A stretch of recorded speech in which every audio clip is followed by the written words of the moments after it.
Hello എല്ലാവർക്കും പവിത്രം പുത്തൻ promo വിശേഷങ്ങളിലേക്ക് സ്വാഗതം. അങ്ങനെ നമ്മുടെ പുതിയ പ്രൊമോയില് നമ്മുടെ ടോം ആൻഡ് ജെറി, വേദ, വിക്രം അവരൊരു മുറിയിൽ അടിയും പിടിയും എന്താ പറയാ, അങ്ങാട്ടെറിയലും ഇങ്ങാട്ടെറിയലും അങ്ങാട്ട് പറയലും ഇങ്ങാട്ട് പറയലൊക്കെ ആയിട്ട് ഒരു പൊടി പൂരം എപ്പിസോഡുകൾ തന്നെയാട്ടോ, പൊടി പൂരം രംഗങ്ങൾ തന്നെയാട്ടോ ആദ്യം നമുക്ക് പ്രൊമോയിൽ കാണുവാൻ സാധിക്കുന്നത്.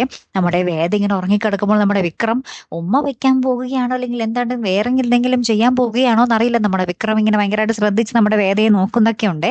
അതിന് പിന്നാലെ നമുക്ക് കാണുവാൻ സാധിക്കും നമ്മുടെ വേദയുടെ അച്ഛൻ സീരിയസ് ആയിട്ട് ഹോസ്പിറ്റലിലാകുന്ന ഒരു ദൃശ്യങ്ങൾ കാണിക്കുന്നുണ്ട്. അപ്പൊ വേദ വിചാരിക്കും വേദയെ വീഴ്ത്താൻ വേണ്ടി വീണ്ടും അച്ഛനെ വേറൊരു അടവിറക്കുകയാണെന്ന് വിചാരിച്ച് വേദ ഹോസ്പിറ്റലിൽ ചെന്ന് അച്ഛനോട് കുറെ എന്താ പറയാ കയർത്ത് സംസാരിക്കുന്നുണ്ട്. അപ്പൊ നമ്മുടെ അച്ഛനത് ശരിക്കും പറഞ്ഞാൽ ശരിക്കും അറ്റാക്ക് വന്നതായിരിക്കും, അഭിനയമൊന്നും ആയിരിക്കില്ല. അപ്പൊ അച്ഛനത് ഭയങ്കരമായിട്ട് ഹൃദയത്തിൽ മുറിവേൽപ്പിക്കും നമ്മുടെ വേദയുടെ ആ ഒരു പെരുമാറ്റം. ഇത്രയും ഒരു രോഗം ബാധിച്ച് ഹോസ്പിറ്റലിൽ കിടന്നിട്ടും അവൾ തന്നെ അവിശ്വസിച്ചല്ലോ എന്നോർത്ത് നമ്മുടെ അച്ഛന് ഭയങ്കരമായിട്ട് സങ്കടം വരും കേട്ടോ.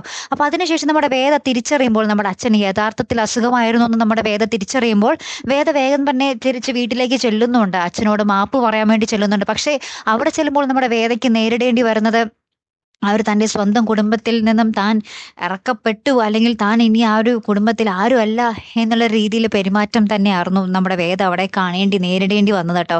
അച്ഛൻ വന്നിട്ട് നമ്മുടെ വേദയുടെ കുറേ ഫോട്ടോ വീട്ടിലുണ്ടായിരുന്നതൊക്കെ അവളുടെ വേദയുടെ മുന്നിൽ വലിച്ചെറിഞ്ഞ് കളയുന്നുണ്ട്. ലാസ്റ്റ് നമ്മുടെ വേദ കണ്ണീരൊഴുക്കി അവിടെ നിന്നും പടിയിറങ്ങുന്ന ഒരു ദൃശ്യങ്ങൾ തന്നെയായിരുന്നു നമുക്ക് കാണുവാൻ സാധിച്ചേട്ടോ. അപ്പൊ എന്തായാലും കാത്തിരുന്ന് തന്നെ കാണാം. അപ്പോൾ അടുത്തൊരു വീഡിയോയുമായി വരുന്നത് വരയ്ക്കും ഗുഡ് ബൈ.